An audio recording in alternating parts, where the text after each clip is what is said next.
Collective is a group of like-minded people from all around the world at different stages of their guitar building journey.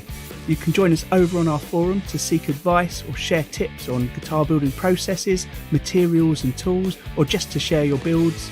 On YouTube, we have a regular podcast of guitar building chat where you can join the live stream or watch back on past episodes. Our Instagram page shares posts of members' builds and links you direct to their accounts. And for those of you on Facebook, we've got a private group that you can join, share and chat along with. The Guitar Builders Collective is a welcome and open space for all, so do pop by and say hi.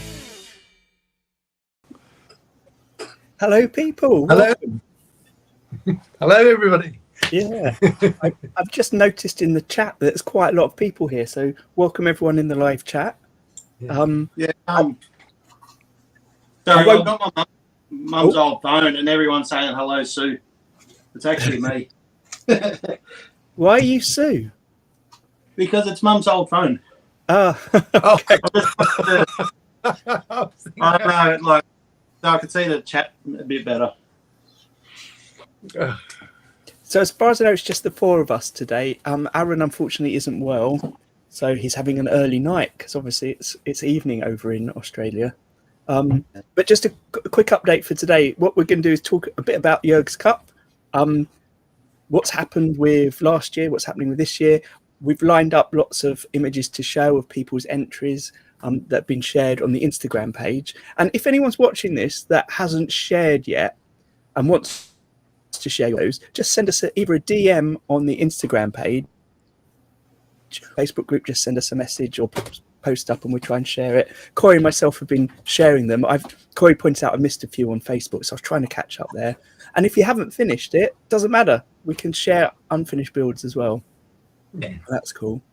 And there might be some people here that have never heard of the Jurgs Cup and what it is. So I was hoping maybe, Corey, because you're so integral to organising it, or when you, out of all of us, I think you probably knew Jurgen the best. Do you mind saying a bit about the cup and about him? Well, Jurgs was just a good bloke.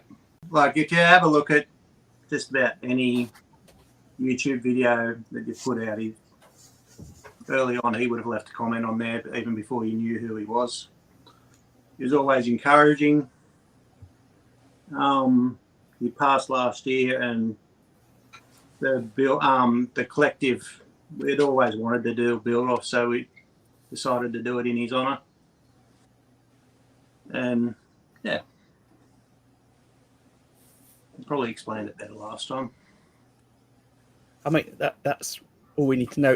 It's in honour of someone who was a great guy. Like I said, I didn't know him that well, but he just commented on everything. So I saw him commenting on my videos, but if I was commenting on other people's videos or Instagram pages, he would often be there.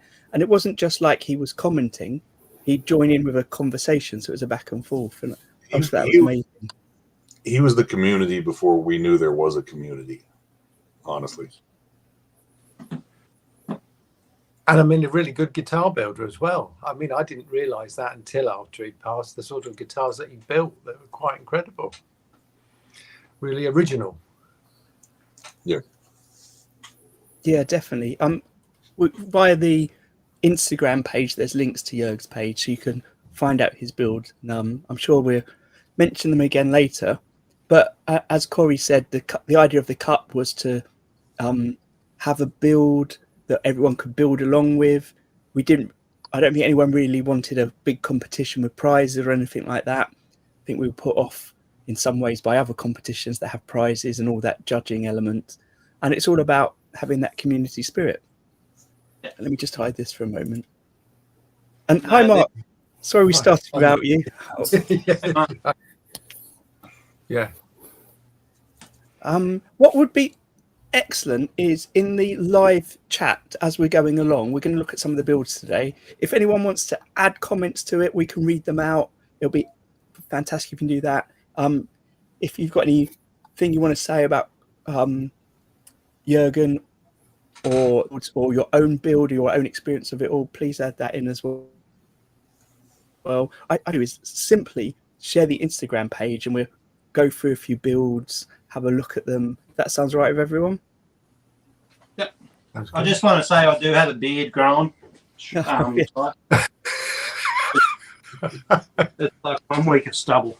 You know, I was Where- thinking about so that for yesterday. those- I was thinking, I don't know if there's we're going to talk to Dave into growing a beard. Yeah, I'm thinking. Yeah, should I? See, I don't know. Can't be any grower than mine, Dave. No, it's going to be pretty white. I know. I always used to have a little tash. I'll be honest with you, but I ain't going to show you photos of that. The way you describe that, you're talking about a toothbrush moustache.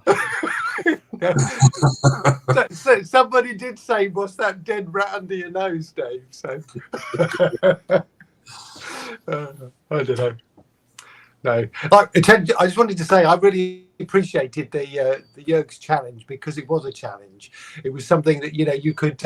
I think it was a use what you got, wasn't it? Last year, it was basically search around your workshop, find something to build it with, and build it. And I personally love those sorts of challenges. See what you can turn up with sort of a limited, amount of stock, if you like. Yeah, and you didn't have to follow that brief either. It was just an idea to, I don't know, get juices going, I guess. Yeah. But I lost some. We've talked about the possibility of doing all kinds of different themes, from Chibson to, whatever. That was just the one that was easiest to come up with at the time. And that was one that Jurgen, when we did it originally after the first build off, he just commented on everyone's videos who started doing the use what you got during lockdown. Yeah, because we were talking about just some kind of, it was after GGBO, and we were looking for, just some kind of challenge just to, keep everybody kind of together on the same page, and use what you got was the idea that came out of that. And then it kind of took off from there. There's definitely something about having. I know that Corey said you don't have to follow the theme at all, but there's something, as Dave said, about having a theme that sometimes can trigger you to work in a different way or do something creative that you hadn't thought of that can be quite exciting. And I personally I've just got a stack of old pickups that I've taken out of guitars, bridges, and all these things that just seem to be do something with them for ages, and this was the perfect opportunity for it, I think. Yeah, same here. I end up with like so many bits and bobs and like pieces. Like I could build like probably 30 guitars with all the little bits I have. So I definitely want to do the Jurgs Cup this round for sure. Can you just quickly go over the theme this year or this time? Yeah, have we talked about it? This year was like lumber from a hardware store.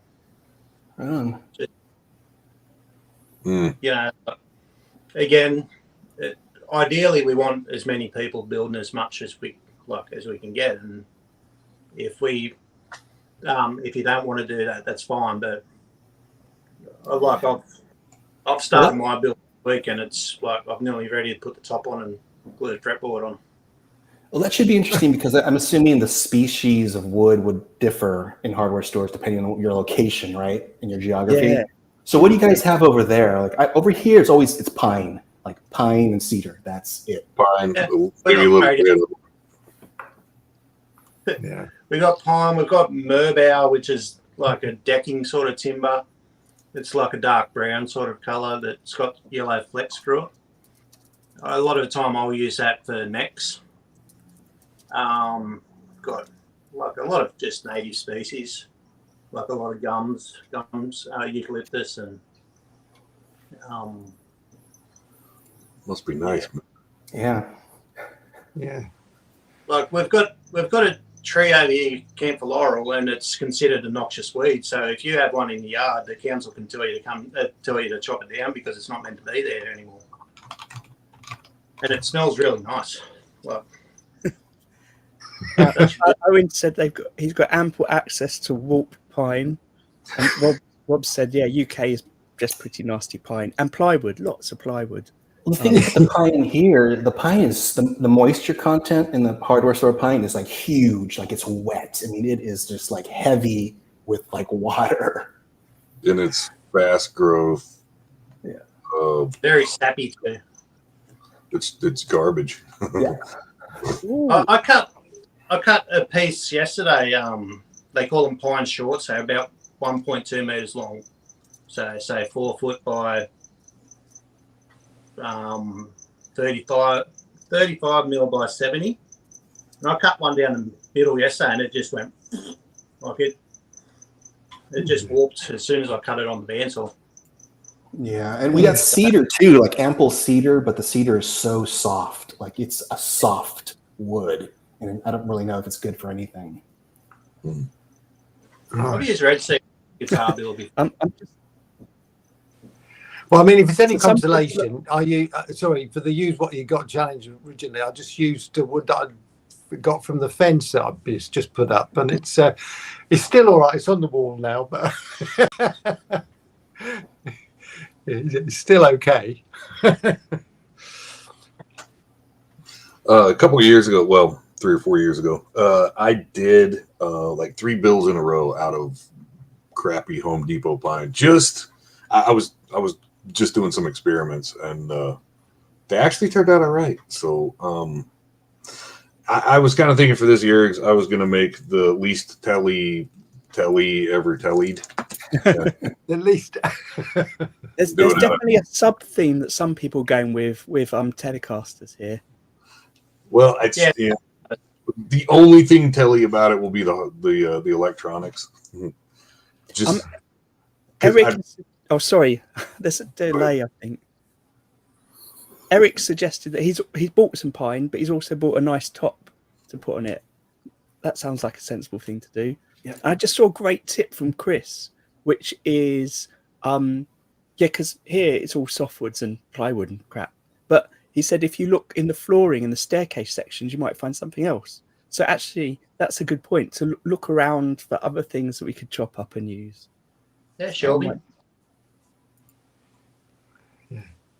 Just while we mentioned Jurgs Cup 2, the new challenge, there's definitely going to be loads of info on the Instagram page and on Facebook. Corey's been posting a lot already, and we've got T-shirts already up that Mick designed them? Yeah. Mick did the Firebird because Brad asked whether we were going to do merch again this year. I didn't even think about it. I just thought it just made sense. So I hit Mick up, and pretty much second draft, he came up with what we've got on there and kept it simple this year rather than having 48 designs. And I really like it. Like I'm wearing my hoodie now, and I know other people's bought some. And I'm waiting on a payment from Teespring. We've got about $160 Australian to put over to the Leukaemia Foundation. That's amazing. That's good, I think I think some of it's from last year as well. But yeah, here's one of last year's ones. I think you were very clear, Corey. People don't have to make a donation, don't have to buy a shirt. But it's great if you can. If you're in a position where you can donate charity, a local charity, a leukemia charity, that's really kind of another benefit of having the cup and having the memory. yeah, it's actually going to somewhere rather than other places that have held guitar competitions. Corey, have you got any idea how much in total has been donated? Ty was just asking. I'd have to have a look, but there's when we first started, there was like about $300 here, another $200. It'd be close to over $800, I'd say. That's great. Right. When it's like every time I put a donation over, I make sure it's like from the GBC, so we can keep track of how much we've sent over. That's brilliant. Good. Yeah. Great. Look, so I've got the Instagram page open. In no particular order, I might just go through the pictures that we've shared already.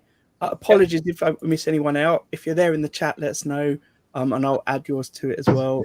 If anyone here wants to talk about something they physically got, you can show it. I don't know if Neil's in the chat today. Neil's got internet problems, apparently. Well, how about, should we hold him off in case he suddenly comes back on later? Or should we talk about him behind his back? Oh, we always talk behind his back. We come back to him just in case he comes back. He said he might come in. He's got service outside but not inside the house or something. Oh, that's a frustration. So I told him to stand outside, but he didn't listen. It was raining. Oh, it probably is. I've got that much mud in front of my shed at the moment. Now I love that. I love the grain on this one. I thought the top there was really, really nice. So this is from Mick, who's in the chat, live chat. Yeah, it's great. It's just about everything on that's roasted too, apparently. Is that ash? I'm pretty sure he'll tell us.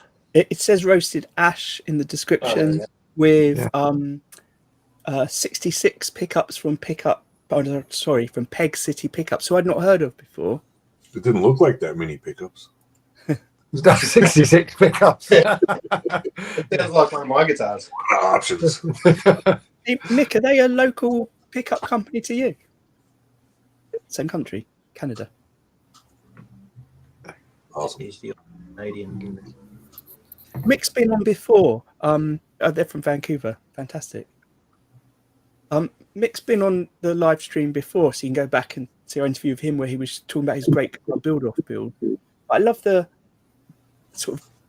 I think I said it when he was on, but I find it quite shocking that you can get quite expensive builds from a shop, a factory-built guitar by a well-known brand, that just don't look sort of the quality of some of the boutique builders or people that are just doing it part-time or as a hobby here. The detail that a lot of people put in is incredible. That's a really nice guitar. I got to see progress pictures of it. And No, that is lovely.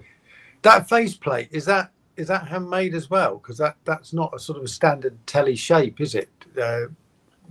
On the because it goes round the sound hole there. Oh, sorry, yeah, I'm there. Yeah. That's lovely. Oh, it's really nicely put together, isn't it? That beautiful. Nick said it was from Amazon. Oh, right. Gosh. it's almost It goes like really nicely with it, though, doesn't it? pickguard. Yeah. It's funny how the shape of the pickguard can totally change the dynamic of the body, even if the body's staying the same. Yes. Oh, yeah. We'll see one later on that's not the traditional sort of pickguard for the shape. Really nice. Mick's also... So I've also put a link in the description to this video to the YouTube playlist that Corey put together of all the builds. So there's some of Mick's builds on there. Sorry, there's some Mick's videos on it. It's got a demo of this. Mick does great demos. So Yeah, that was beautiful. Would say, obviously, if you're putting pictures up of what you've done and you want us to share them, feel free. We'll tag you in it. But a lot of the time, if you then go and click on that builder's link to their Instagram page, you're probably going to see a lot more photos of it, a bit of the build process, potentially a demo if they've done one. Not everyone makes videos of them, though. Yeah. No. Oh, this is another Mick. 2 Micks in a row. Yeah. But again, that's a really nice guitar. Love the white guitars. Really Yeah, the stylish. white and the black binding looks awesome. Yeah. Like, just really nice contrast between it. And you don't see too many bound strats. Yeah, as a Strat guy, Mark, What are your thoughts on the sort of straight-edged binding as opposed to the curvy, roll-overed edges that you normally get? Well, I don't mind either, to be honest, because I have quite a few super strats, which are flat, and Yeah. I love those. But then I also love sort of the traditional rounded edge strat, which is a little bit more ergonomic. Just in general, I love strats, and this one in particular is really cool. I like, we talked about the attention to detail, and you have that that jack plate that's black, and that's kind of what my eye went to first, because I've never seen a black jack input. And then, of course, it just kind of ties in with the whole white and black theme. And then you have those knobs, too, that are just kind of multicolored. They're black with the sort of the light top. So everything on this guitar is pretty sweet. And then I think the pickguard is also a little bit off-white. It looks almost like a little bit, there's a little mint in there, too. Yes, yeah. Yeah. So apparently it's larch with black limber neck, and all with parts he had lying around the shed, with pickups donated by Martin Harmer. Do you know who Martin Harmer is? That just is, maybe that might be a friend of his, or maybe that's a well-known pickup maker that I've stupidly not remembering. Could be a local guy to him too. So those knobs that Mark just mentioned, I think they're like the Gibson ones, Gibson top hats, and I quite like the fact that we can see. Yeah, it's I'm not being rude. I'm actually looking at my phone. This as well. Yeah, they do look like the are they reflector knobs or Gibson style knob?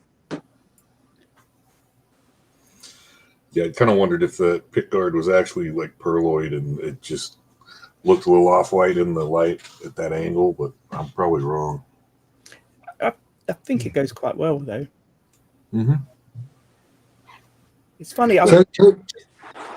Sorry, what's the neck made of there? I mean, I love the fretboard as well, that sort of pinky tinge. But what's the neck made of? Is that oak? Is it? Or... It says it's black limber. Oh, black limber. Okay, right. Don't think I've heard of that one. Again, I'm not going to do this now, but if you click on Mark's link, Guitar Builders Workshop, I'm sure you'll see more images of it being made. Yes. Yeah, look, there's a few people here saying that it's brave to go with a slightly different white, but it's surprising how well it works, I think.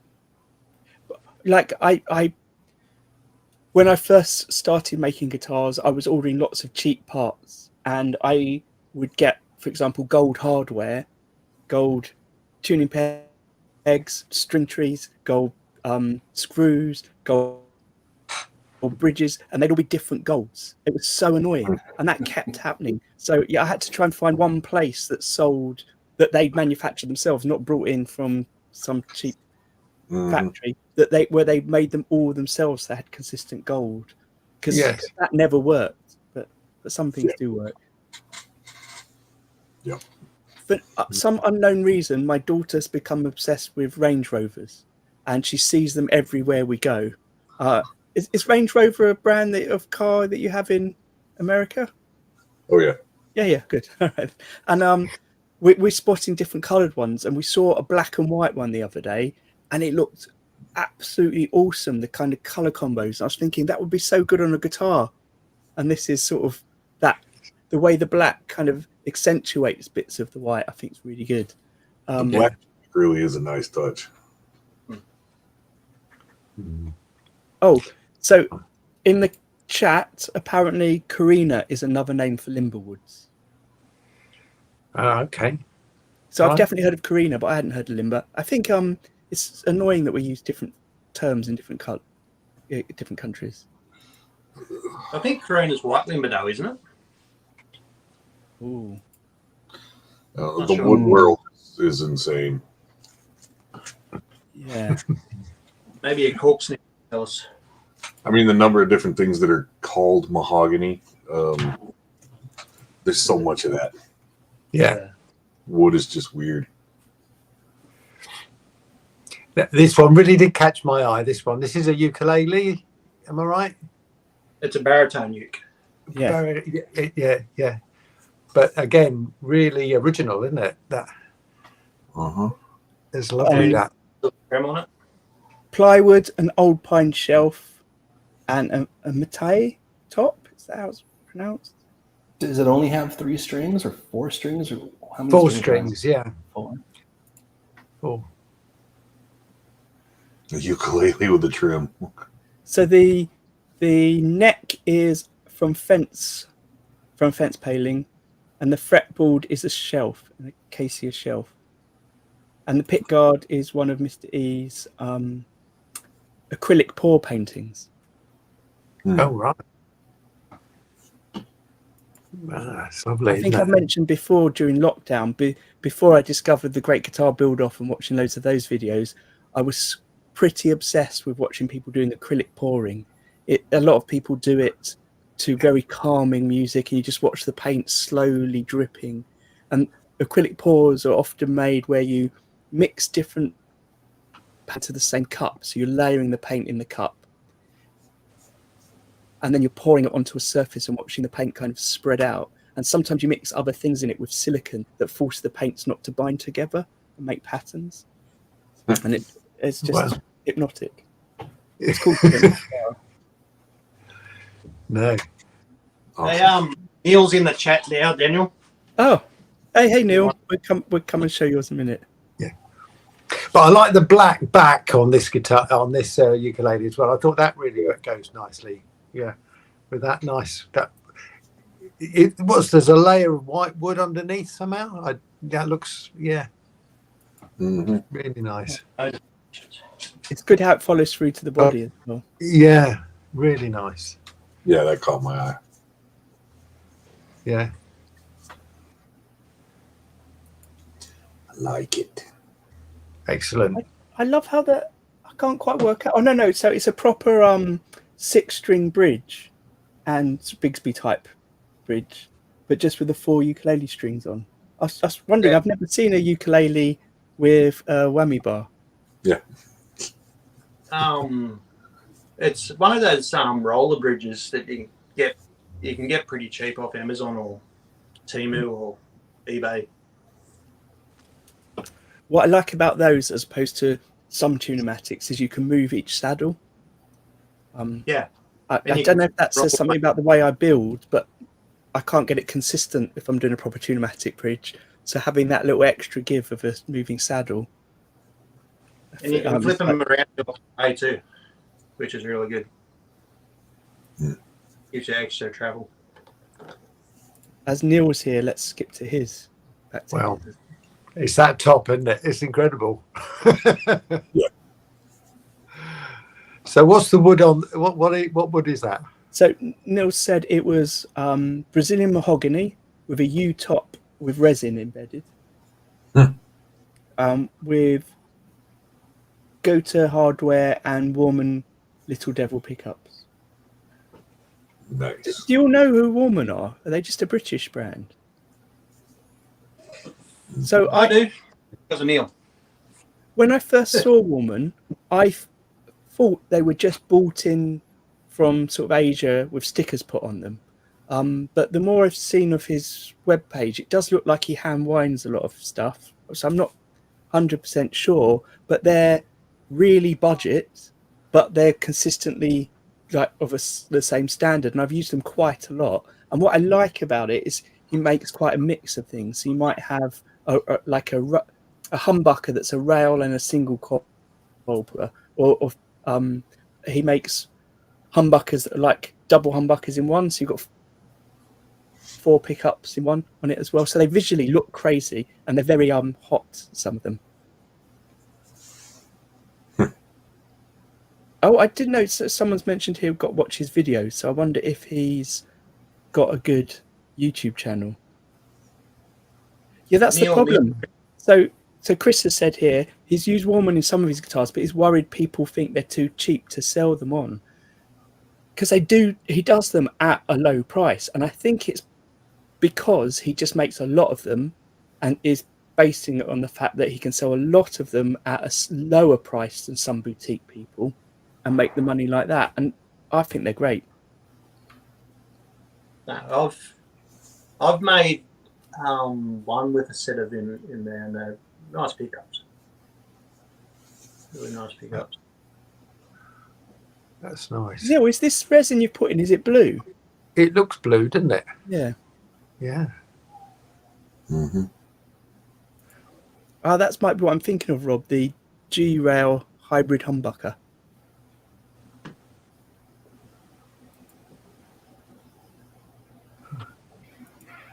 Oops, Neil wait. does a lot of builds.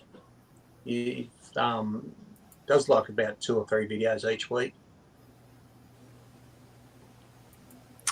I like the recessed knobs as well. That looks really nice. I've never managed to get that sorted myself. Yeah. Really nice. Yeah. Nice finish. So what's the back of the guitar then? What's that made of? Is that a mahogany as well? Yeah, the back's mahogany and the neck's mahogany, I think. Yeah, Right. and the top's you. I think I remember Neil's in the chat, so ask him. Neil, is this just an oil finish? Because I think I remember you saying you don't use sprays. I might be getting you confused with someone else. He said he uses a bowl and dish bit in a drill press. Oh. I'll be looking that up. Yeah. It's a problem I haven't found a good solution for. Oh, sorry, I got it wrong. He uses matte spray quite a lot. Definitely don't rely on me for a memory of conversations I've had with people. No. So this is a Really spray nice. finish. I've said this before about Neil, but and I've said this before so many times. I'll be really quick. I used to hate wooden finished guitars without thick paint on them because I thought wood finish was really bland and boring until I saw the non-factory built ones and people that like these boutique builds where they can book match or they can find the right grain or make sure the grain's rotated in the right way so it's all positioned, so once you put all the routes in it just looks super cool. And yeah, just not aware of that if you walk around a shop looking for guitars. Not many companies put that effort in unless they've sort of printed the wooden finish on.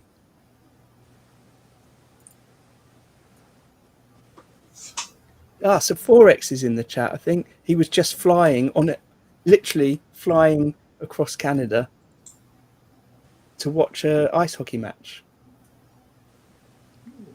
Are any of you sports fans? I only catch up on sports like through highlights. Yeah. You know, my wife and her family are big football fans, so I can understand the commitment and excitement to your own team, but I've never had that. Right, this looks a bit unique, doesn't it? I love those sound holes. Gosh. So is this a hollow-bodied guitar or semi-hollow body, is it? Or am I looking at it wrong? I'm pretty certain it's chambered. Yeah. That's awesome. It doesn't say. Before I flick through it, it's approximately the size of a 335, with the horns of an SG, and the teardrops instead of F holes.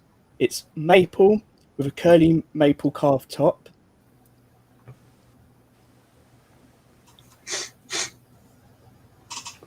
And then boycoat is what how's that pronounced? Bocoat. Bocoat Is saying all these words I've read before but never had to say aloud. Yeah. Is what the cavity covers, pickup rings, and everything else is made of.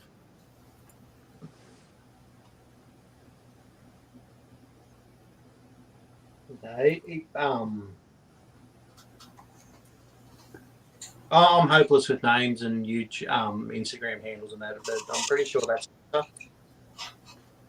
And he finished that pretty early as well. That's so apparently the only issue with the sound holes is hiding the wires. yeah.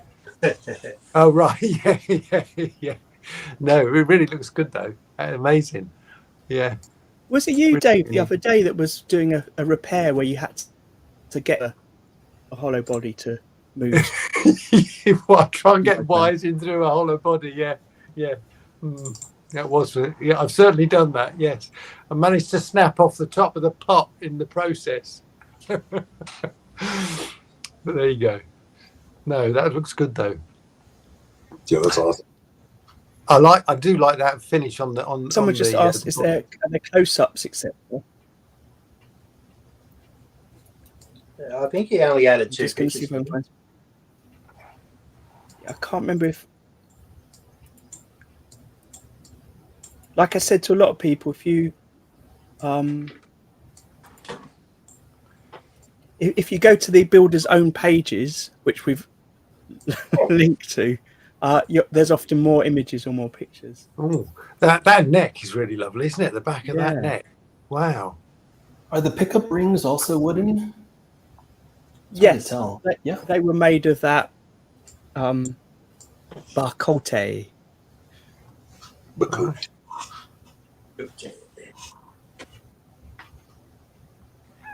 Nice. Magic. I don't know. To me, it's always been Bacote and Zeracote, but everybody I've ever heard says Bacote, Because which Okay. makes my brain scream. But they may be right. I don't know. When I used to work in galleries a lot, I'd have to talk about artist names that I'd never heard said aloud.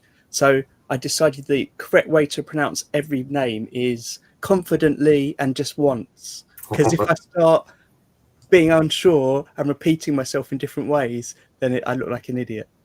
So I'd rather just be a confident idiot. That makes sense.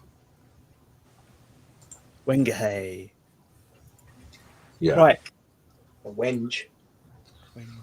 Wingate. I definitely called it wenge when I first. I remember being ahead of the time. IKEA sold wenge furniture before Everyone anyone was using it in guitars. Of course, it was fake. It was chipboard with Wenge stickers on it. And this is Patrick's Shattered Dreams guitar, and basically a Fender 6, bass 6. Have any of you played one of those? I made one for the GGBO the year before, last year. Of course you did, yes. But I haven't played like a proper one. so is it a bass guitar? I mean, are we talking about those bottom strings being what would be on a bass? Yeah. I think I know the high E string on it's like a 22 gauge or a 24 or something. Right.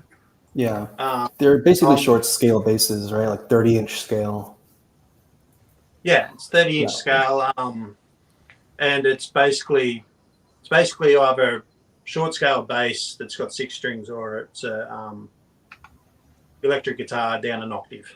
Yeah, I have 2 30-inch scale guitars. They're not bass 6s, but what I've done, I don't know how the bass 6s are strung, but I strung mine with all wound strings. So even the high strings are all wound, which I think helps with the actual tone. I don't know about the Fender and Squier bass 6s, how they're wound, but I think they're just amazing tools for writing. Like, you just play one and you just start writing riffs and songs immediately. It just opens up so many doors when you hold one of those bass 6s. Mm. Yeah, all the strings are wound that I've came across. Like, they sell the sets, and the 24s are wound. Like, it's basically a D string for the high E. Right. Oh, there's something to try. Sorry. Yeah. With mine, I had the same trim, and I couldn't get it to work. Like, it just wouldn't. I don't know if it was the tension on the strings or what, but I had a couple of guys at doing it, and I couldn't get the bass to work. I mean, there must be a lot of tension on a bass guitar trem system, isn't there? Yeah, that's probably why you don't see it too often. Is the issue the fulcrum mechanism, or is the issue the bridge and the saddles? I'm not sure. I don't know. I mightn't have enough clearance at the front of the tailpiece for the bar to move. I don't know. I'd have to pull it apart to have a look. But when I finish something, I'd rarely, like, when I finish it, and then I'll move on. What I've like when I was watching a lot of the basics videos on YouTube, the common complaint was that it would go out of tune when you use the bar. I don't know what the consensus was on why it went out of tune, but it seems to be like a common issue. Right. Have you played many Jags? Is that a Jag or is it a Mustang? I can't remember which has the same sort of tuners bridge as that. Is that just a common problem with that style, regardless of whether it's strung with the heavier strings or not? I'm not sure. Like I've never seen a bass 6 in person, but with mine I put a roller bridge on it and had to drill out the tuners for the. Guys, that all the pictures that I'm sharing on page, the Guitar Builders Collective Instagram page, the quality is not as good as the original uploads for some reason. I'm only noticing now. I'm looking at it on a computer as opposed to on my phone. So I've just basically any image someone shared with us, with me and Corey, I've just downloaded it to my phone and reshared it. With this guitar, I watched a few of the videos and I was fascinated. He had to do a repair lost a little bit of definition. But like I keep saying, sorry, no, he had to do a repair on the fretboard, and it was fascinating to watch, and it was absolutely perfect. And it's you would not know what he did, but it was one of those moments for me where I realised actually, if you do make a mistake on the fretboard, you can fix it. But it looks really nice. It's a real classic guitar, that I think. It's gorgeous. Is it a satin finish or is it a gloss finish, Daniel? I can't remember watching the video, but I thought it was a satin finish. Does it say here? So it says it's a pine body made from an old roof joist with a maple neck and black cabbage bark fretboard, Tone Rider P90s. That's all Patrick's written in that description. No, really nice. So I follow Scott's bass lessons on YouTube, and Ian, who's one of the presenters on it, did a short the other day on bass 6, and he was saying he said you don't have to buy one, but do yourself a favor and go and try one in a shop. Everyone deserves to play one. Absolutely, I totally agree. What he was saying about it was you can play chords and stuff, you can play some lead bits, but you can also play, it feels like you're playing a bass of sorts. So I think that's maybe Mark, while you're saying it helps flow with writing and things. He did a quick demo where he turned the tone down and he was just playing the bass 4 strings, and it did sound like a bass. And I think he said that when they first came out, they were used a lot in studio recordings, and this is where I might be wrong, for surf style bass lines. What's it, surf style? But it was playing a particular type of bass line on it, and it was like staccato but with a bit of twang, and it would sound really cool. And it's got its own unique bass sound to it as well. Yeah, I think the uniqueness of the bass 6 also is the approach, because when you hold it, you're holding it like a guitar, it's strapped on you like a guitar, but the neck is going way out there. And so your hands automatically lie in a position you're not normally used to. And so it kind of forces you to play in a different position, because normally we play in like 5th position or whatever. You're like way up the neck. And so already that's forcing you to kind of write differently, and it's forcing you to approach the instrument differently. And then the other thing about the bass 6, and this one in particular, is that you have these kind of single coil pickups. And so that also is part of adding to the uniqueness of the sound. So I think everybody should go through a bass 6 baritone phase. Everybody should, and everybody should build one. And you don't actually just have to build one. This one's gorgeous. I actually converted a Strat into bass 6, and you can also just convert them. There's conversion X all over the internet. Yeah, I just put a conversion neck on a guitar for someone, and it was just straightforward to swap out. Easy. What was interesting is he plays his baritone guitars tuned just like his normal guitar, normal E tuning. Yeah. So the strings are quite tight. but he said he likes it like that, and that's his style. And I thought that was quite not what I expected from someone playing a baritone. Mm. Right, let's see. Let's see who's next.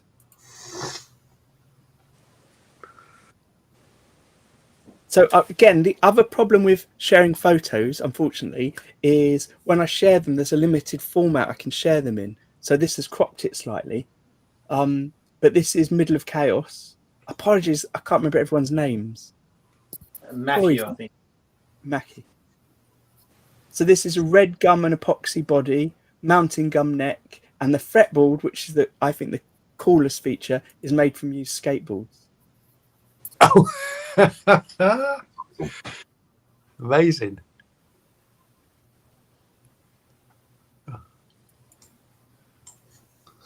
That's awesome. I remember getting the message off him, and he told me to keep quiet about the fretboard, and I was like, dude, that's so cool. Yeah, It's brilliant. nice wood though. The body, isn't it? The body looks really nice. Fantastic. There's a link in the description here for his YouTube build video as well, which is worth watching. Okay. Is anyone else was anyone else here a skateboarder when they were a teenager? No, just me. No, sorry. That's me. I had a single skateboard when I was like about 6. That's about my skateboarding ability. I really regret that I wasn't. Mick and Owen in the chat did. Oh, nice. I think that we as guitar builders can learn a lot from the construction of the laminated skateboard, or the modern laminated skateboard, because there is a lot of thought put into the skateboard in terms of making it lightweight but very rigid. I think that as an exercise, looking into that and researching that whole arena would kind of benefit us. I can see that. I'll tell you what, when it comes to like doing braces on an acoustic guitar, I like the way of making them through laminates, just and gluing the whole lot in the shape that you need it. You can introduce the bend, glue it in the shape, and it stays there, and it's really strong. So I think it's a good idea. I bought this book ages ago by Mark Middle. How do you pronounce that name? Midowick? Anyway, Stuff Matters. And it's all about different types of materials. And I bought it and thought, this is really interesting. And I haven't read it, as with everything I buy. So it's a couple of years old now. But I heard him on the radio the other day with a radio program, which is based on this book. And he was talking about plywood and laminates, and why when plywood first came about, it was so great. And it was lots of what you just said about being able to shape things in a way that you couldn't with wood, so to mass produce things. And during the Second World War, America started building planes out of plywood because it was just cheaper. And what was most cheap about it was the fixings. You didn't have to go along and rivet everything in the same way. So you could just build planes much, much quicker. And suddenly plywood was this like magic material for things. And it made me think, when people I complain when I'm refinishing a guitar for someone and I strip it, it's made of plywood. I think, oh, they've conned us here with this cheap body. But actually, when you've got all those laminates together, it's nice and strong. It's not going to warp as you might expect, as other things might do. So, yeah, completely. Think about the abuse that a skateboard takes with the weight of a human body and all that, movement and aero, jumping around. Like, it's incredibly strong, and I think it's something that escapes us when we hear the word skateboard. Like, it is incredibly strong and rigid, but also very lightweight. Yeah. Just to skip to something different, have any of you heard of Woby Designs? Oh yeah. Yes. Yeah. Amazing videos. But I don't know where he gets his skateboards from, because he uses so many of them. But he builds so much out of skateboards. And his videos are just hypnotic watching them. They're so well made, and it's just fascinating. But look at his workshop as well. I've seen videos, I think twice he's moved workshops since I've been following him and seen him build these new workshops. I just think it's totally one of my favorite channels. Again, it must have been around lockdown. I had a lot of YouTube time. I don't have that anymore, and it's a channel I watched a lot.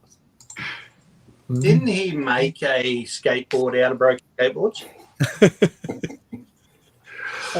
I don't remember, but that wouldn't surprise me. Pretty sure I did.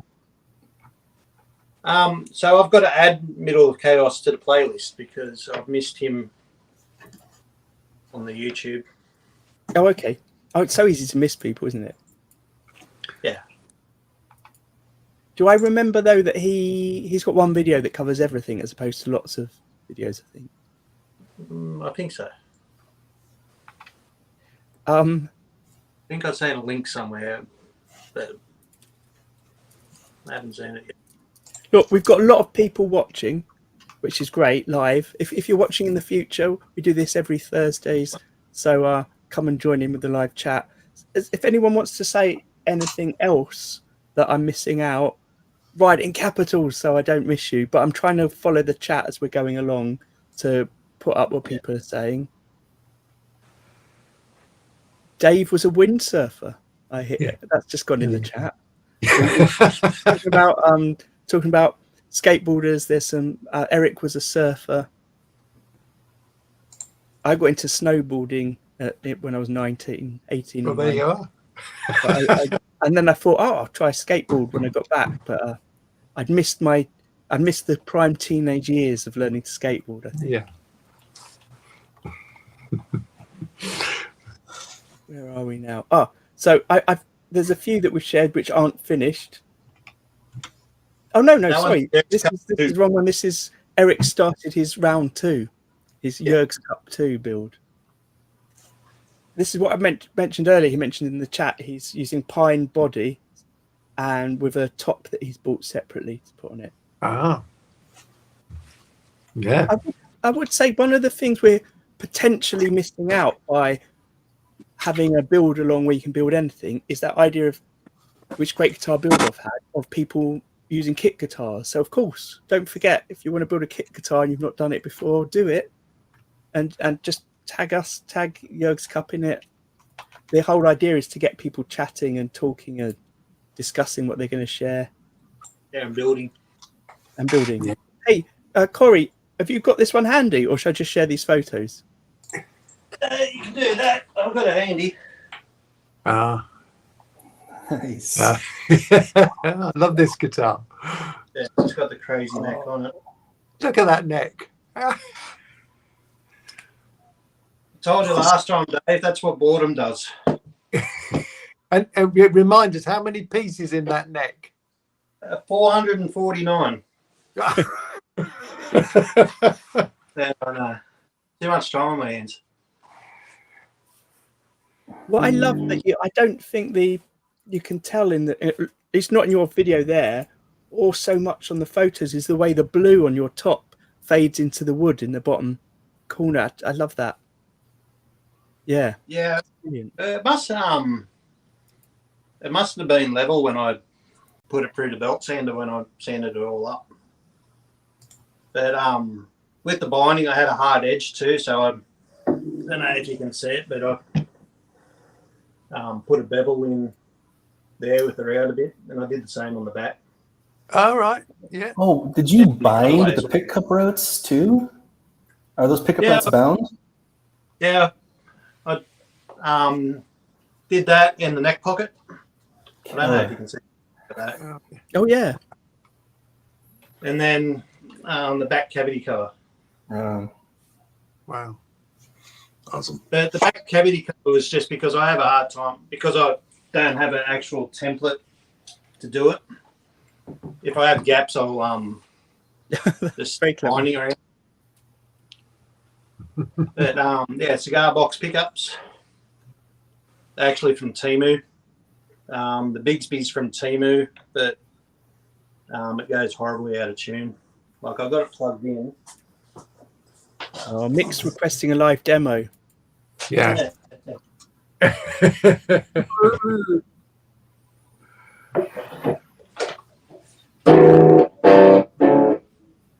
So it's tuned to A, E, G sharp, B. E-I-E-I-O. That's like that's. It's probably gone out of tune since I tuned it to.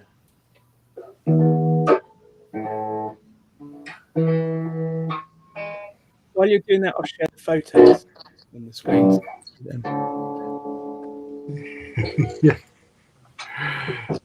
But I got little individual switches for the two pickups that are together. So that's the one closest to the bridge, and then the higher pickups are just wired straight to the jack. And then Hey, Coy, do you think you can hold it up and move it around again? Because I really like the way, now you've showed us how you've got on the top the kind of bevel, how it's on the back of the top and the front of the back, if that makes sense. It kind of spreads over. Yeah, that's it. I think that's really cool. It sort of looks like the binding's going through the body and reappearing. Coming back through. Yeah. I still haven't got a knob for it, but I got there's sparkle in the resin as well, and there's actually F holes in there, and I don't have the batteries on, but it lights up the F holes, and there's like a little heart in near the neck. That's why I couldn't get a pickup up near the neck. Ah. Wait, I don't understand the F holes. Explain. Well, at the start, I thought I'll put resin in there, and then I'll use a smaller bit with the template to try to create a binding sort of effect. But that didn't work.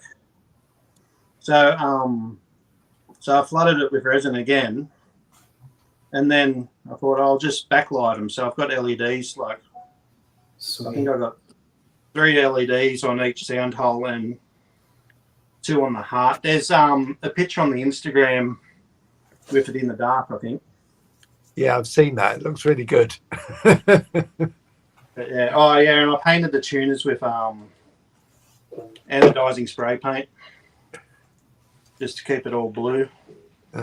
Blue binding on the neck. That's cool. It's really heavy. But I've got that many guitars, like I don't see the point of having them all in standard tuning. Oh yeah, fair enough. If you've got Guitars in a different tuning set, so you pick it up, you play something different. Hey, Corey, for spray painting the tuners with that anodized spray paint, how did that come out? Did it come out really good? Did it stick? Is it like on there really good? Yeah, it stuck pretty well. Like I don't know.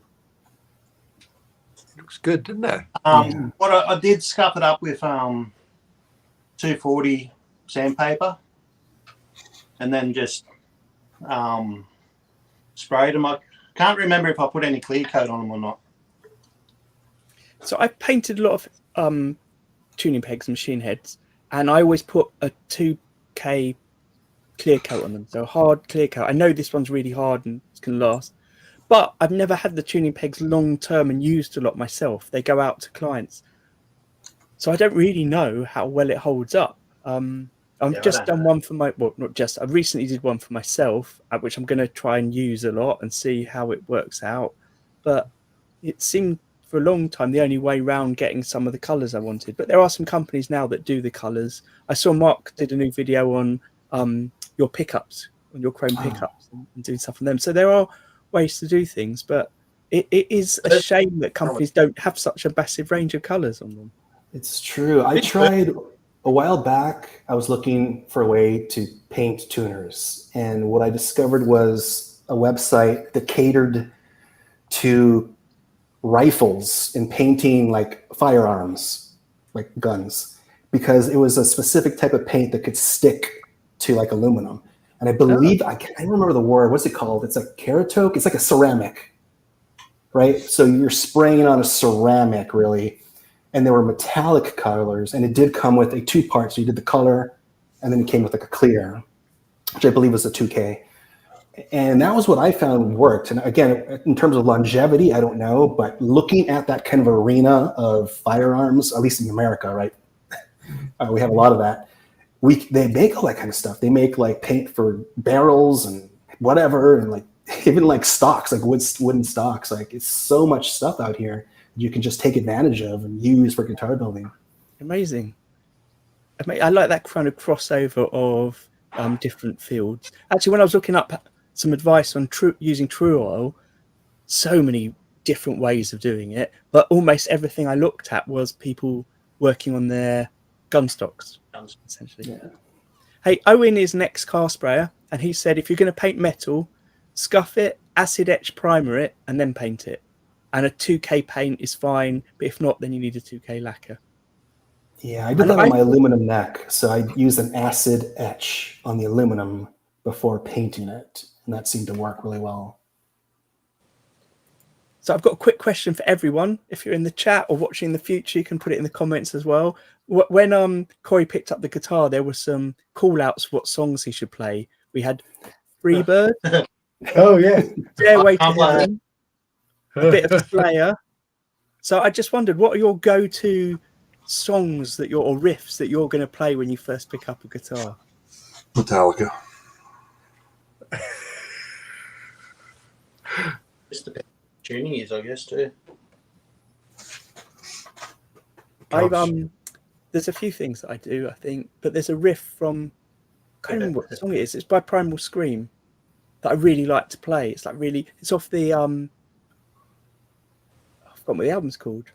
The one with Rocks on. Does anyone know that album? Do you know that band? I know that song, but not. If you don't know that, they're an amazing band. So Primal Scream have released quite a few albums in different styles of music. They've got great guitar players, bass players in it, but sometimes it's more like dance music. Sometimes it's a bit techno-y, and sometimes it's rock and roll. And I've seen them at festivals where they're headline the dance tent one night, and then they headline the kind of rock stage the following night. They're just really diverse. But yeah, brilliant band, Primal Scream. Maybe they're just a British thing that never broke America. Corey's looking confused as well. No, I've heard of them, but I just thought I'd show me a little crazy neck that I'm doing. Hold on. What we're talking about. It just dropped it. Just a dust rod came.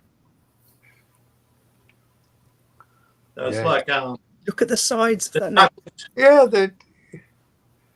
Nice. Dark wood, the lighter wood's spotted gum, and yeah, it's just 4 laminations across. It's going to be a bit, yeah. I started doing this on Monday, so. That's killer, Corey. Looks awesome. Can you picture in your head what it's going to look like when you carve the shape of the neck? No. I've got no idea. I look at that. You're going to see something amazing emerge. Well, some of it's going to look like the other neck, but what I did was this scarf is on the opposite way to what it would be normally. Yeah. So some of it's got the reverse scarf going, and then in the middle it goes to the regular scarf up to the headstock. So I'm thinking these ones are going to go one way, and then it'll get halfway, and then it'll be like little arrowheads going the other way. That's what I think will happen, but no, I've got no idea, to be honest. Like, I had an idea and I thought I'll give it a go. The only issue is I wish I used a solid piece of wood in that triangle bit, because I did a laminate, and then like there's some of that might carve away, but I don't know. There's a question here just quickly from Mark, going back to when you put the torch, your chrome pickups in your latest video. Do you think that would work on tuners as well? I tried it on some Fender chrome tuners, and they melted. Like Wow. drip, like whatever they're made out of. It must not be chrome or brass. I don't know.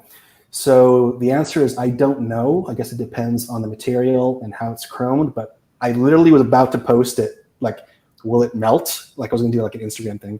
And it's a Fender tuner. I'm torching it, and it just like candle wax. The whole tuner just goes. So I don't know. And just before, like, that's the body I'm going to do for it. So it's like part and part Firebird, part Kelly, and part similar to that single cut that I just did. It's going to have a fabric top on it. Wow. Have you got a plan for which fabric yet? It's going to be my Jurgs Cup 1 shirt. Oh, brilliant. Yeah. When we were designing shirts last year, like, because they were just like an outline of the guitars, we're worried that the outline was going to rub off or disappear over time. So I ordered a one-off shirt from a local supplier, and to be honest, I've gotten too fat to wear it, so I thought I'd put it on the body.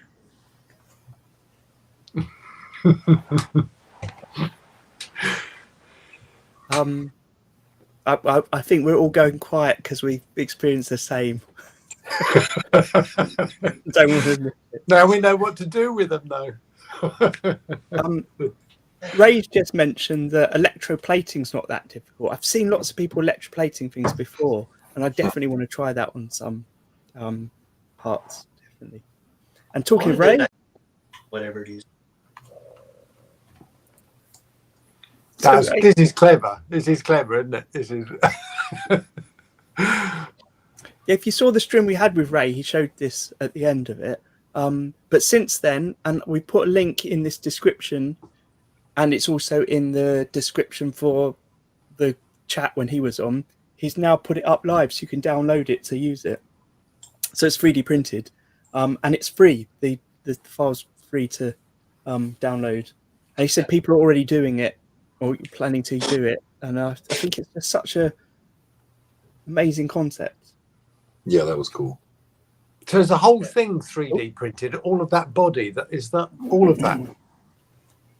Yes. So Ray makes it so what you can't see, the grey there, you can just about see. That's like the body sections that you'll print, and they clip together. So on his guitars, his bigger guitars he was showing us, they're a bit like jigsaw puzzles that clip together. And then you print out the top surface. So it's like putting a flame top or whatever on. You're putting this top surface on, and that's printed in sections. And look, it's carefully hidden the join, so it lines up here with the back of the bridge. And I assume there's a join that goes under the neck here. So with all his 3D prints that he showed us, you'll get the 3D print, but it'll tell you what neck you need. So what scale neck, what type of bridge you need. So you buy those parts in, print the rest, and clip it all together. That's clever. Just a question. What's Ray doing with it? Because he said he was going to, is he putting it up for charity, or because I think he said something like those sort of words. Here we go. So Ray said this, he's aware of 6 different builds at the moment. Eric said he's got the files, so he's going to give it a go. Ray said again with the joins, there's 4 joins that are visible, but they're hidden in the black. Again, I'm so sorry. When it seems like when I'm sharing it now, it's looking a bit lower res than it should be. Yeah, Ray, it'd be great to know what you want to do with it. I mentioned to Ray, I think it's a great thing to publicize the Jurgs Cup with, and I would really like to. So there's a few people I know that work in publishing for magazines, guitar magazines and music magazines, that have done articles for me before, and I think this is such an interesting thing. I'm sure they'd be interested in talking about that in relation to Jurgs Cup as well. So I'm hoping at some point there'll be a good stage where we can promote Jurgs Cup a bit to a different audience via them, if they're up for doing it, that is, of course.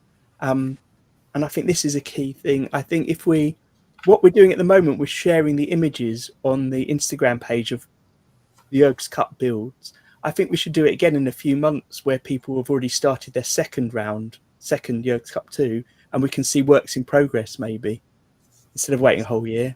Because it's not going to be complicated just to say, here's a call out this week, can you send some pictures in?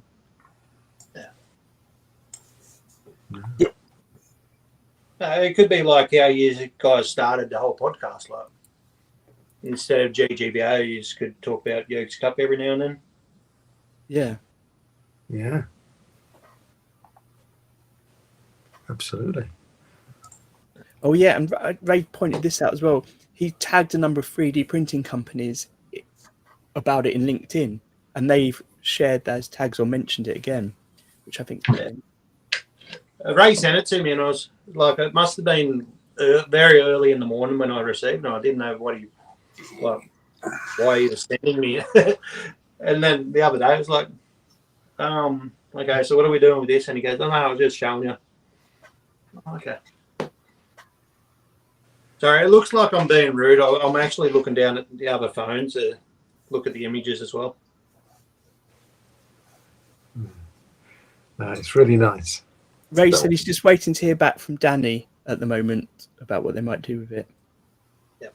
And Denny is Jurgen's wife.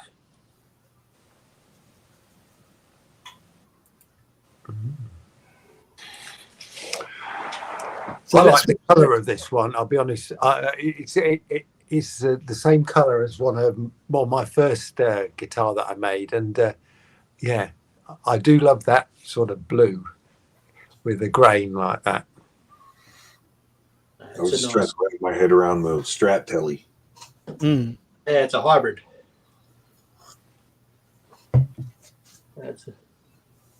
I'm pretty sure he's from your neck of the woods too, Scott. JH Guitars.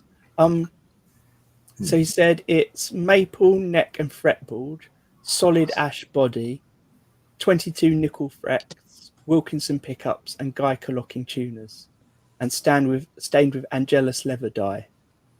Finished with satin and wipe-on polyurethane. Oh, right. I love his logo, by the way. It's nice, isn't it? I like the headstock. It's not quite Parker Fly, but it's got that thinness to it, which I think is really cool.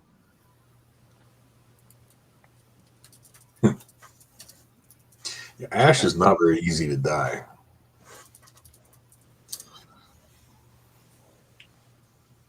Well, one thing about the dye, again, I can't tell how much of this is the quality of the photo, but it looks like it's got some other colours sort of coming through on it,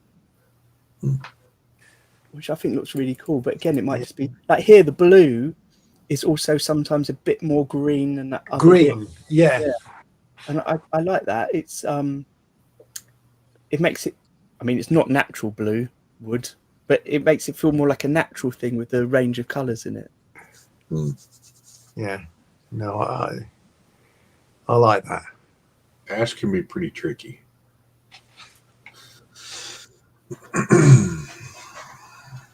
Yeah, I'm not sure how many he's built either, but he, like just the replies to comments, he's like, it seems like a good bloke and everything too.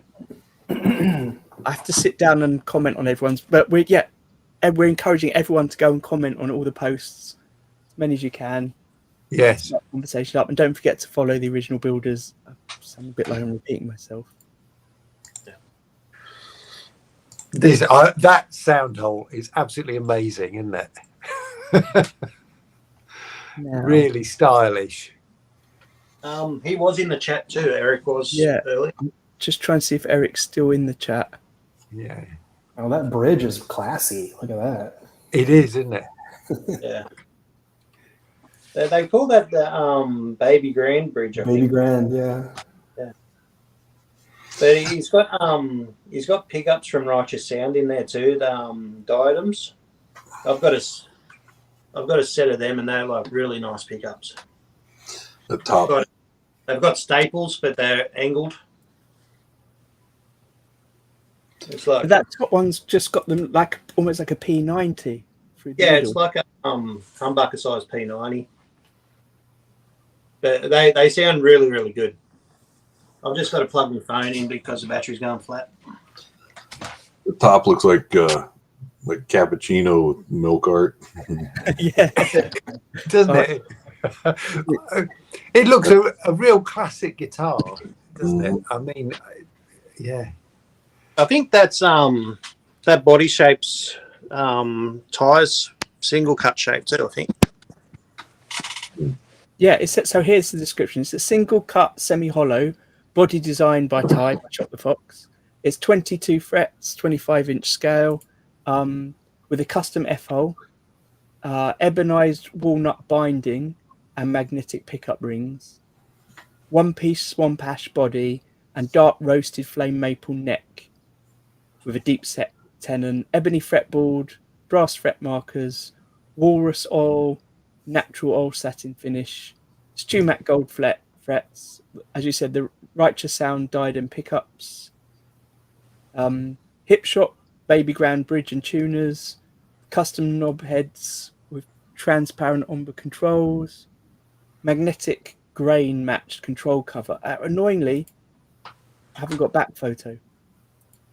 It's wonderful, this one. I like the bevels in it as well, and how the bevel kind of ends just at the bottom here. Yeah, that's pretty nice.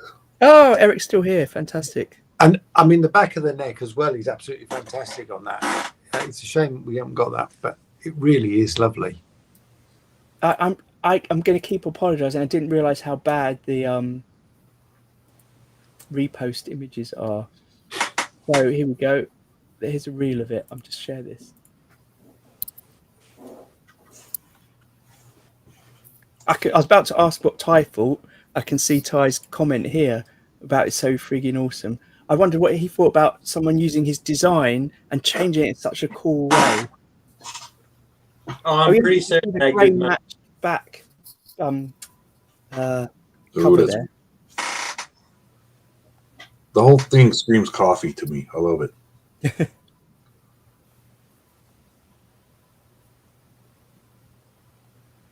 Yeah, so if you're not following, go follow. That's awesome. I do like the binding around the sound hole, which is the walnut.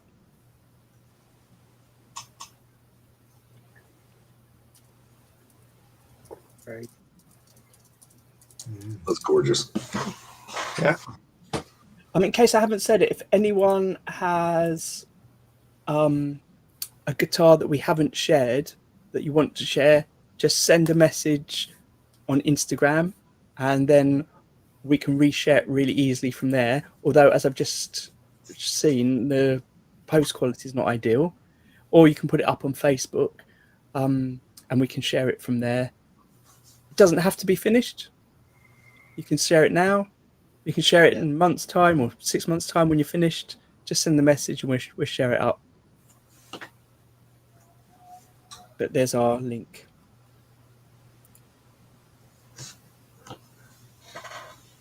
I think there's 20 in total that are up at the moment to look at.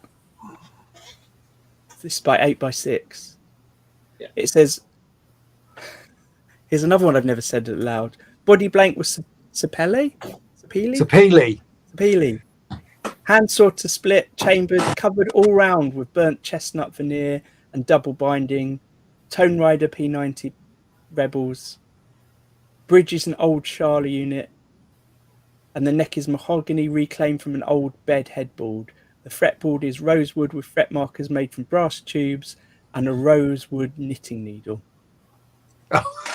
Just frets, Squire guitar, machine heads, CTS pots, and a Hosco switch. And only his full build. And like we said before, go and check out the videos. There's a playlist in this video description so you can see them all. It's a lovely shape, isn't it? That guitar, really classic sort of shape. That one, beautiful. I think it's really like classy metal. Is what I imagine being. Yeah. No, it's a nice guitar. He actually, he's on holiday and he actually broke his leg or something. Oh. Oh dear. When he was on holiday for interesting. last.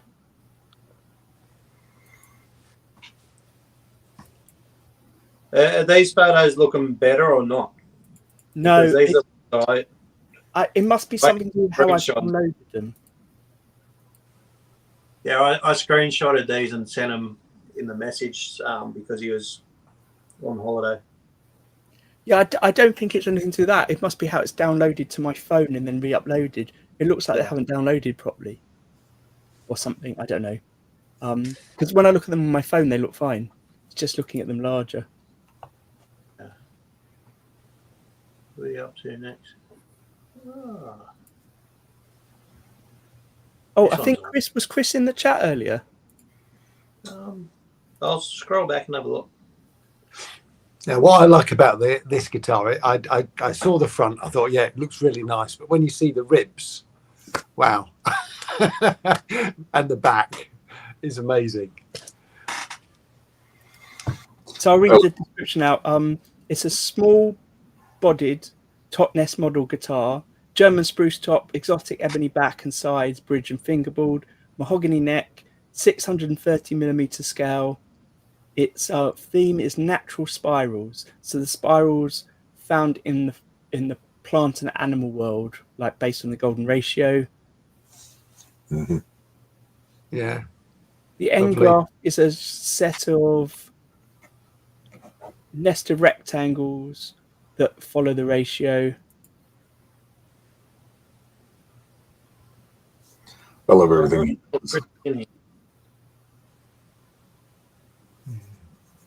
What's crazy?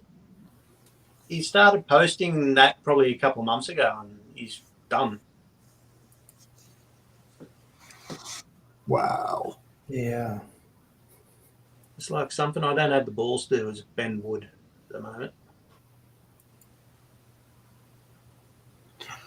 Plans, but I just make silly net.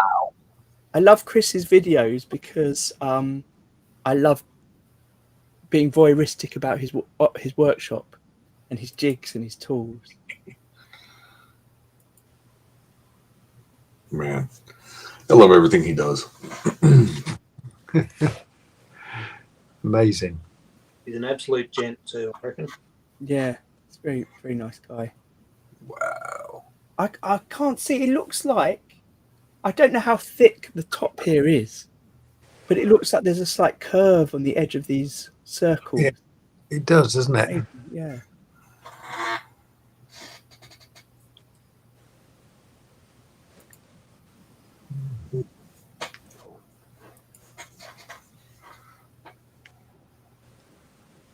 Oh, It can't. It's speechless, eh? Like it's stunning. yeah. Eric's just said that for the record, Ty was fine with him using the body design. I totally knew he would be. What I meant was, I wonder how he feels about seeing something so different made with his design, because that's a cool thing, I think, about of taking your idea and putting it out in the wild and seeing what people do with it. And yeah, it looked, what Eric did was quite different to what I imagined Ty would do. I actually asked Ty whether I could borrow something that he's done, and he was offended that I actually asked. Right. It's like, F you for asking me this. As if you don't know me by now, sort of thing. And I just thought I'd do the right thing and ask. Oh, I'd love to hear this one being played. Oh, Yeah, me too. I was watching the video where he's getting the intonation right, and it's absolutely spot on. It really is amazing. That's amazing. Right there. Yeah, I think the only video he put on Instagram was just plucking the open strings, I think. Yeah, Ty said he would be on cool with it. That's interesting. So Corey put up a few from Ryan at Afterlife Guitars. We haven't been able to get in contact with Ryan for a while, so everyone's hoping he's okay. So what's Yeah, this? A three string. The Garbox style.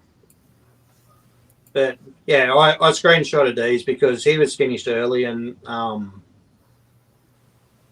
yeah, like he was posting a fair bit on Instagram and YouTube, and then he's just I don't know what's happened to him. Like he's just fell off. I sent a message to his partner the other day from the GBC account to see whether they're all okay and that, and haven't heard back. So Yeah, whether it'd be nice just to hear.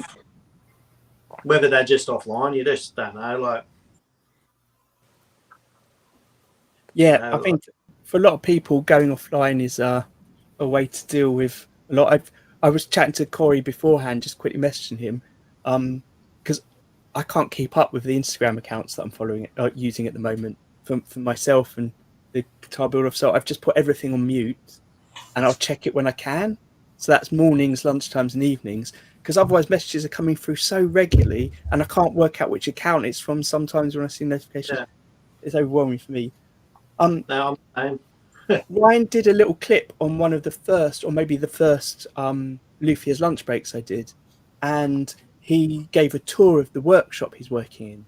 So it was at a kind of drop-in centre, which was also a food bank, where there was a spare room, and he'd set up a kind of woodworking space so that he could work with people that were coming in to use the food bank to help them make things and make guitars. And it's just such a cool space that he was setting up.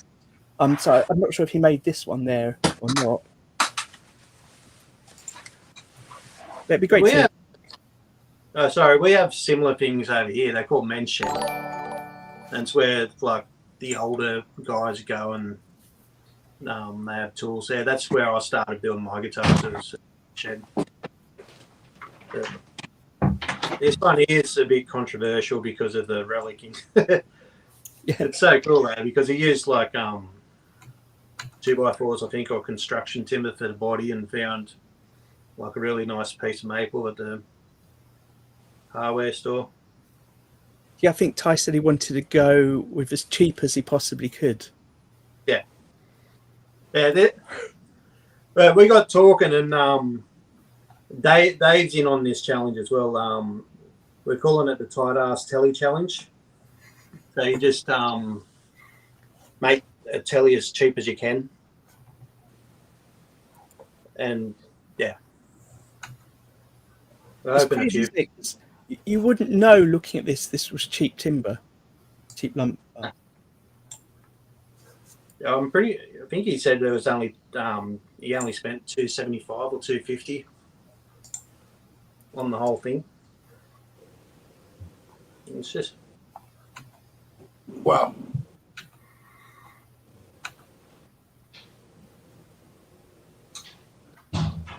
It would be cool. The amount of people that it's like, why? Well, that looks like crap. Yeah, it would be cool to see how, or if Ty's there, to know how people responded to him making such a different thing. And like as you said, Corey, relics often don't go down well with people. Yeah. I love it's got the J in it. Yeah, no, I caught, like, because we were tagged in the reels that he was doing for it, like you'd see every comment. Right. A lot of people are like, oh yeah, that's cool, that's freaking awesome. It's like a Joe Strummer sort of vibe. And Yeah. Oh yeah, it really has. I totally thought of Joe Strummer when I saw this.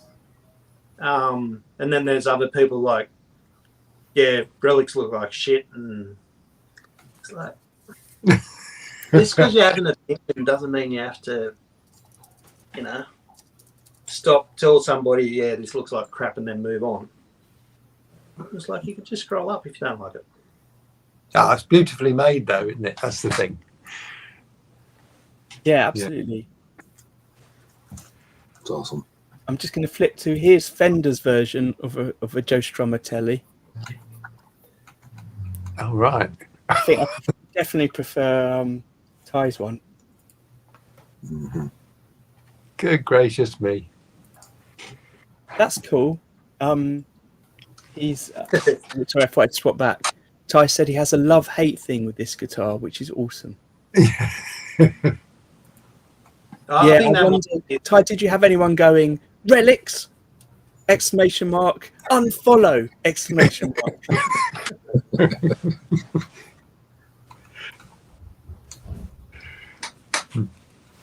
Oh, what's that? Oh, is that your little Shock the Fox logo, Ty, at the bottom of the guitar? I don't know if you don't follow Ty on Instagram, I recommend you do. Like, keep saying, follow all the builders, but he put up the thing the other day where he was hiding his little Shock the Fox logo on an internal bit of a guitar that you probably wouldn't see very well. Yeah, Oh, yeah. that's absolutely what it is. And he likes those hidden details. I think that's really cool. That's the sort of thing, again, you don't get that personality with the off the shelf factory built guitars, really. I've never seen the little logo down the bottom until now. Oh, welcome. There's Simon in the chat, who's just first time he's managed to join in. Yeah, Simon. Welcome. I obviously I love the chats and talking about other people's guitars, but I do find I feel like a lot of the time when we're looking at other people's guitars, there's just a lot of silence of us going. I'm not sure how enjoyable it is to watch. It is. No. That was us putting a call out for more photos. So this time, Chris Franklin, who's in the chat. Oh, gosh. This gentleman has amazed me. I remember watching him build his first, was it the GGBO 2020, Chris? Out of, what was it? It wasn't MDF, was it? It was something like that. The neck. OBS. OSB. OSB, OSB. yes. But I mean, the quality of the guitars that he builds are absolutely fantastic. This is gorgeous. So unlike most of the other guitars that we're looking at here, I've seen some of his guitars in person. And I obviously, with everything we look at, I wish I could see in person. But I love the detail on the necks and the way he makes the necks. But also, and I think Chris said this to me himself, sanding. Everything's so perfectly smooth. And he's got some which he's finished that in photos just look like bright colours. But when you see it in person, it's a wood stain, I guess, or some wood or coloured oil. So you can still see the grain of the wood in it. It's amazing. Lovely. And really you get nice. much more out seeing them in person. This really fits the brief too, because this is like stuff he literally had lying around. Yeah, I'll read the description he's put up. In honour of Jurgs, I created this from scraps of other guitars. The top is very personal to me because I know exactly where each piece of wood comes from. The body is one that I cut too thin for another project, and the neck is one I'd used on previous projects. So I've upgraded it with a new heel and headstock plates to mostly cover the variety of hole positions in the past. So this is really using what you've got, Chris. Coloured hard wax is what he used before. Great. Originally equipped with hardware from when I started making guitars, but he's upgraded the pickups and tuners to Wilkinson ones, and it's really fun to play. Hey, Chris, is this one you're going to like? This is your one. You're not going to sell it on, do you think?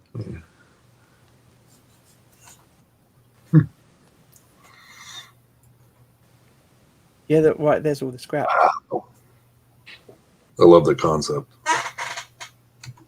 Yeah, and Chris is like one of the OGs from the GBC as well. He's one of the first. Yeah, on the build along. Yeah. But on the if you go over and follow or join the forum, Chris built that forum. Yeah. With his web design skills. Oh, wrong button. Sorry. Yeah. Which I'll post stuff on Instagram and then it goes straight over to my Facebook and then I'll put on the GBC Facebook. And then I think, oh crap, we got the forum, and I keep forgetting about the forum. And we got a Discord too. Really? Oh yeah, I keep forgetting about that. I need to ask you for a link for that so I can put it into the video description. Yeah, I'll have to get it to you after this. I'll be honest with you, I've never used Discord because I feel like it's just another thing that I'll have to check on my phone. No, Maybe it would replace some of the other ones. I've only got Discord for this. And it's like there's not much activity in there at the moment. Mick just turned up, the white strap fella. Sorry, Mick, we missed you. We had a chat about your guitar a bit earlier. Yeah.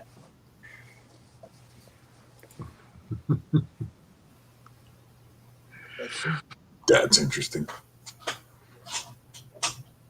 Yeah, so this is one that's not finished yet. It's hard to see in the photo, but it looks like, so there's all these holes in the top and there's holes in the bottom. They don't necessarily line up. So it will create some sort of pattern when you look at them in line with each other. Yeah, Take it back, they do line up. I was looking at one. I was going to say, clearly it's not finished. He hadn't filled in all those holes. If you have a look on Jurgen's Instagram, got this red and black 3D printed thing. And this is Jason. When we announced this, Jason goes, "This is what I'm going to do." And I was wondering how he's going to do it, and he's just How has he done it? Has he routed it? He did say he's going to try to catch the chat, so I don't think we've seen him in the comments yet. Right. So and Jurgen's one was a 3D printed one, wasn't it? Yeah. Ray's just said Veroni pattern. Is that the person that designed the original file that Jurgs might have used, Ray?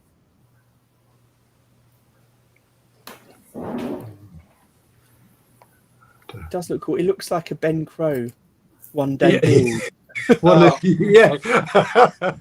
Oh, I do miss that. Is that the one day build that builds in one day, or one day will be finished? The one day build that takes 3 or 4 weeks. Yeah, the one day will finish it. I think that one took him years, didn't it? I mean, It's almost Did he like use a CD to do the Voronoi pattern? Did it say?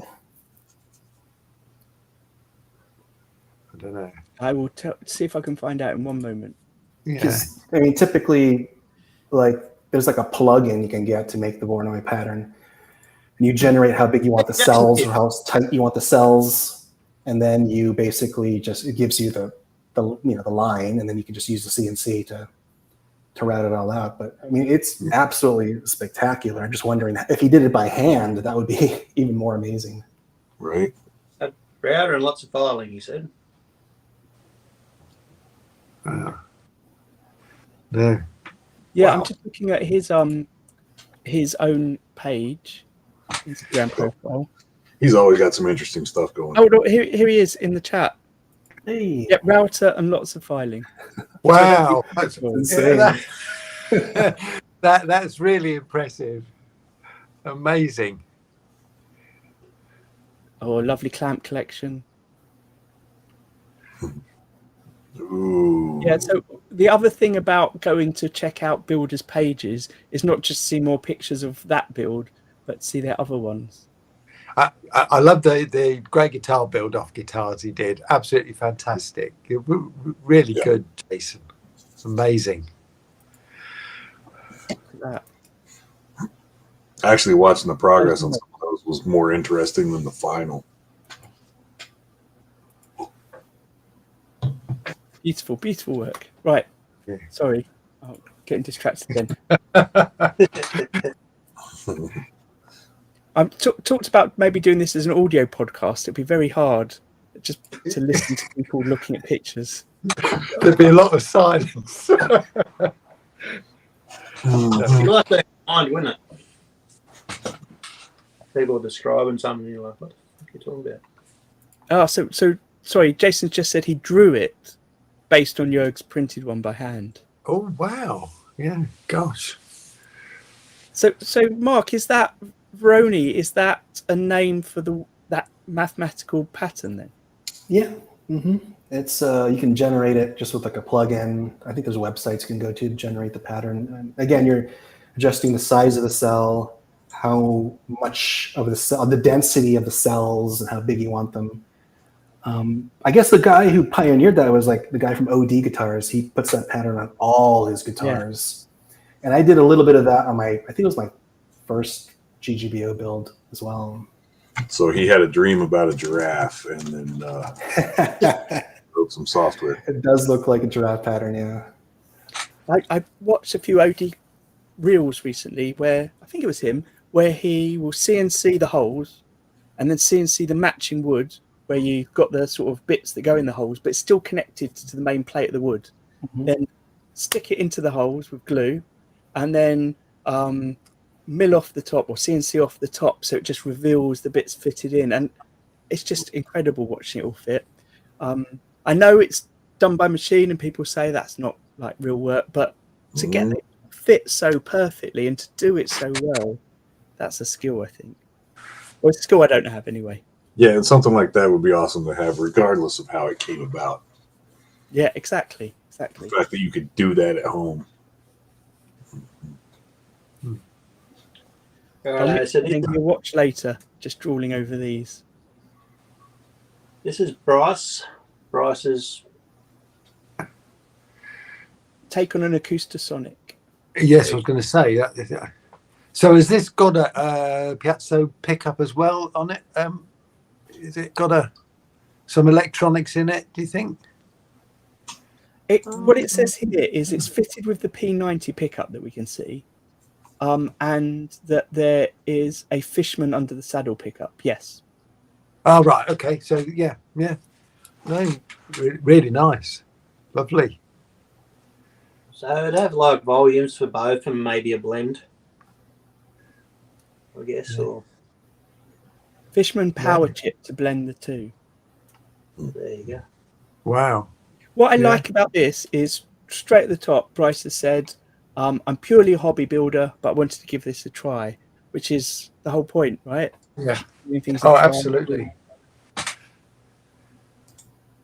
But, gosh. I mean, that is a beautiful guitar. I couldn't even think to inlay a top or a back like that. I was about to say he inlaid the back as well. Yeah. Do that. I've wanted to do that. I don't know how in the world I would template it. Yeah. Or I've wanted to recess a pick guard and like, no, it's just look like dog's balls, you know, like it's just going to look horrible. Just one more argument for why I need a CNC. Oh, I'm sure you can do it. I'll sell you mine, Scott. Ooh. Oh, is that because you've got a new one, or are you giving up on CNC? No, I just like if I wanted to upgrade, I'd have to. I don't have the space for two. Yeah. I love the kind of curve over into the sound hole here. Yeah.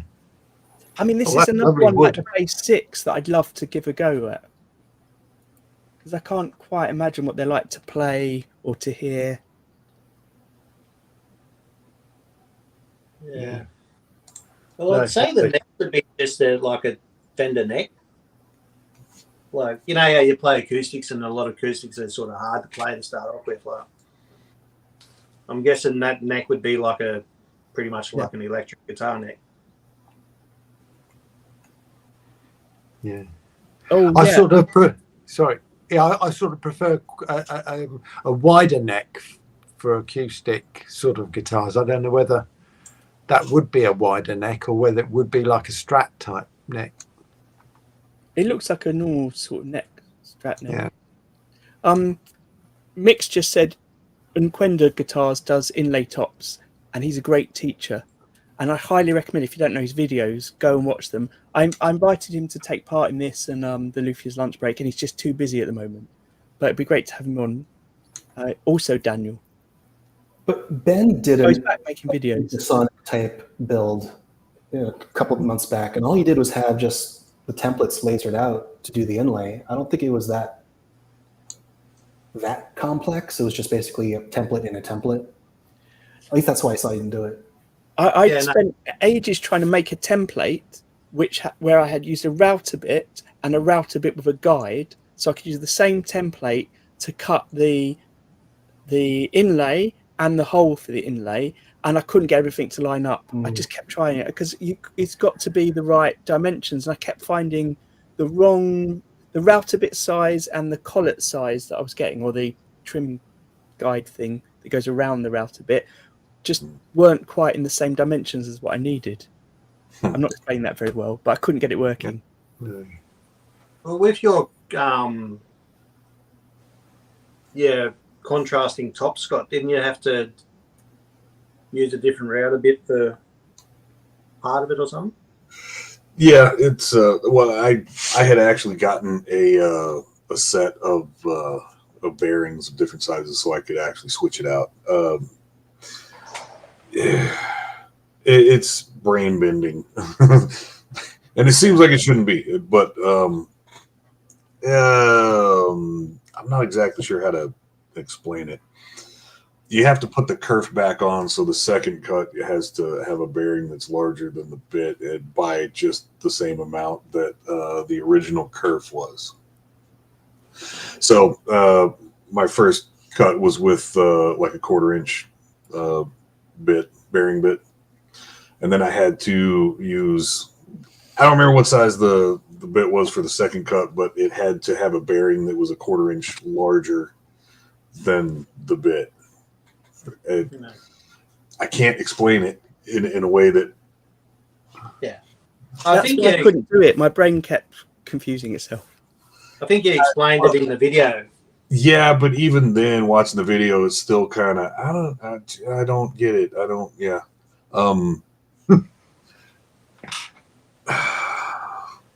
And I worried about it at the time. I was thinking, I don't know if I could actually reproduce this, but I had to. So. Yeah. Ty watched your video more than once, he said, and then gave up. Just how clear my when I wrote instructions it down were. mathematically, it all made sense. But when I tried to do it, look, I'm really sorry. I've got to go in 5 minutes. So can I quickly share? There's one more, which is Jamie did this, but he did it just before the competition was announced. But I thought I'd share it anyway because it is made with leftover wood. So it's leftover wood from his first build body, leftover maple, and fabric top, and a 64-year-old lintel from his house for the body. Oh, right. Excellent. Oh, that's a nice. Yeah. That's awesome. He's actually meeting King Charles and Camilla today or something too. Oh, Yes, I noticed that. Yeah, Sir Jamie. I love the look of this. It's a blurry picture, but I love the look of this proper old used wood. Amazing. Got character. Right. Yeah, really nice. With you going, Daniel, we'll pick up the next time on I'm on. Yeah. Yeah, I mean, unfortunately, for various reasons, I've not been able to do much work in my workshop for the last few weeks, and one of them is my daughter normally goes to somewhere after school, an after-school club, and they're just short of staff, and it keeps closing randomly early, and it's closing today. I didn't have a chance to show you my diddly bow. I need a slide. Made of a IKEA bamboo table leg. I haven't played it properly yet, but this is. I've made a couple of them. Wow. Wrong one. I don't know if they're working properly yet. I'm going to leave them a month to see how much they bow. This has got a bass string on it. This one that I'm showing you there is just a guitar string.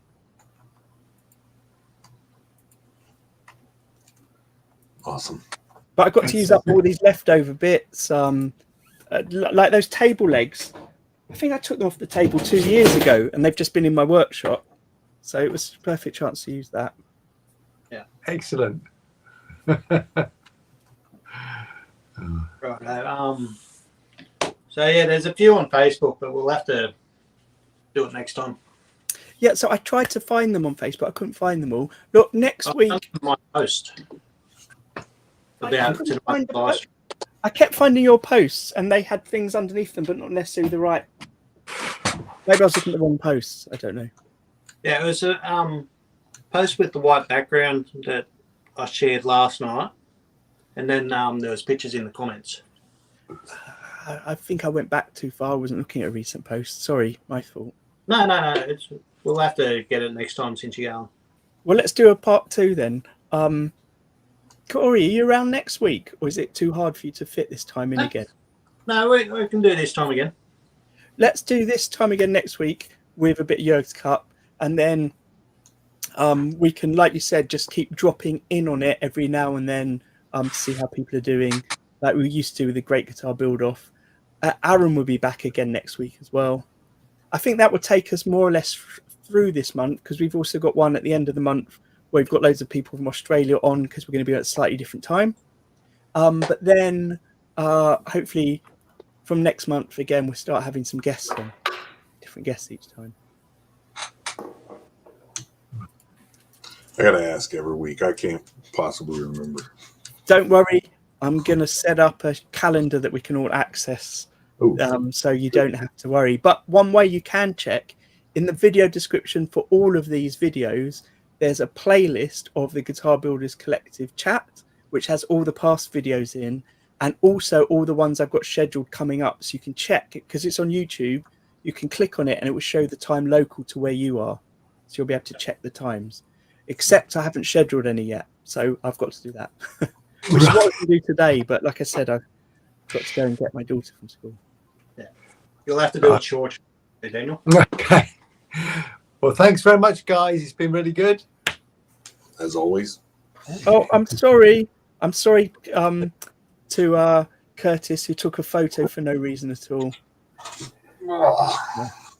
The reason is what I believe they call in radio. What do they call it? Looking forward or planning forward, a hook for next week. So we know that next week we're going to see Curtis's photo. Yeah, maybe that will be the thumbnail for the show. Who knows? Excellent. All right. Thanks, everyone. All right. Bye. Later. The Guitar Builders Collective is a group of like-minded people from all around the world at different stages of their guitar building journey. You can join us over on our forum to seek advice or share tips on guitar building processes, materials and tools, or just to share your builds. On YouTube, we have a regular podcast of guitar building chat where you can join the live stream or watch back on past episodes. Our Instagram page shares posts of members' builds and links you direct to their accounts. And for those of you on Facebook, we've got a private group that you can join, share and chat along with. The Guitar Builders Collective is a welcome and open space for all, so do pop by and say hi.